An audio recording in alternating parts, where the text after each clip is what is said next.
Welcome to the tidbit of speech to text. This is just a tidbit, and there's going to be a longer video that shows all the ins and outs, all the commands, and all the how-tos. This one is just a short tidbit. Very, very simple to start speech to text on any Windows computer with Windows key H. Windows H. But it tells me that I can't do this. It says only use voice typing when you have a text box open, when you're ready to type into a text. I'll say got it, and I'll close it just for now, but it won't matter. We'll do something. Why don't we start just a basic text box by right-clicking and saying maybe new, and go down to say a text document. And let's see, let's just call this speech to text. And let's start it by hitting the enter key, or you could come over with a mouse and double click. I'm just going to hit the enter key, and now I've got a speech to text and I'm ready to go. And so now that I have this up, let me put this in the center a little bit. Now that I have it up, I'm going to start talking, but I have to call that Windows H up one more time. Now is the time for all good men to come to the aid of their country. Period. Backspace. Backspace. Delete that. New line. New line. The quick brown fox jumped over the tall white fence. Period. New paragraph. Every good boy does fine. Exclamation point.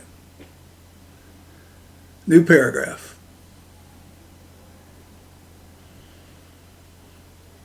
Backspace. Backspace. Delete that.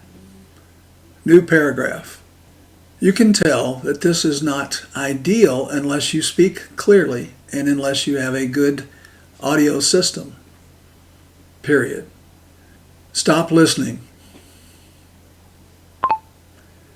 So you can see that I had some commands. I never touched the keyboard after I started, and that's one way to do it, but I've got some problems, and I didn't want to spend extra time deleting that period. I did it now with my keyboard. But that's not all. We can close this. I don't think I'm going to save it, and I'm going to come over here, and let's right-click and say start a new document, and let's do a Word document, and you could be anything, a Word document. Let's say Word stuff. I don't have to rename it, I can just do it. And now I'm going to hit the double click, or I could hit the enter key, and we're up in Word, and I'll bring it over. It was on my opposite screen, and there it is. But I brought this up because Microsoft has also dictation, and you can set up dictation to do that. We will not do that. We're simply interested in Windows H key right now, and it does it in many, many places, but it does not do it when there is no cursor to type in. So I'm going to do Windows H, and it brings this up again. I could use the dictate, but you can see it's already dictating.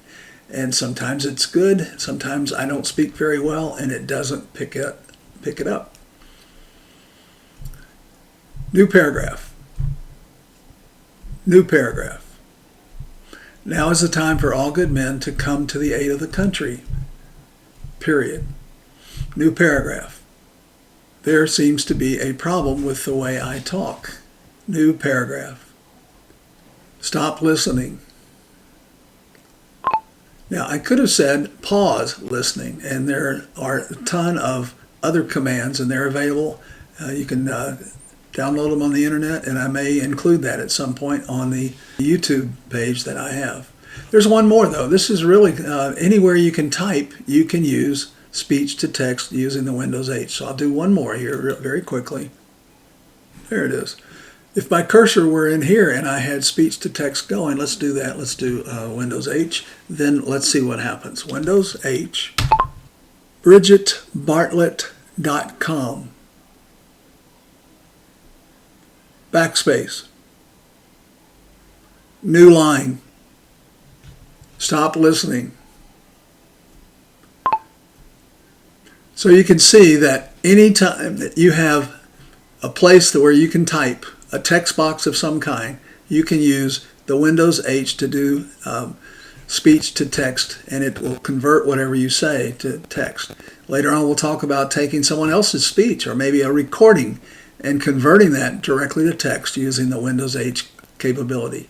I hope this tidbit has helped a little bit, and we'll get more in depth later with Windows text to speech and speech to text, both inside and out. Take care. If you'd like to subscribe to my YouTube channel, simply go to youtube.com/@Ray Hines. Thanks for listening.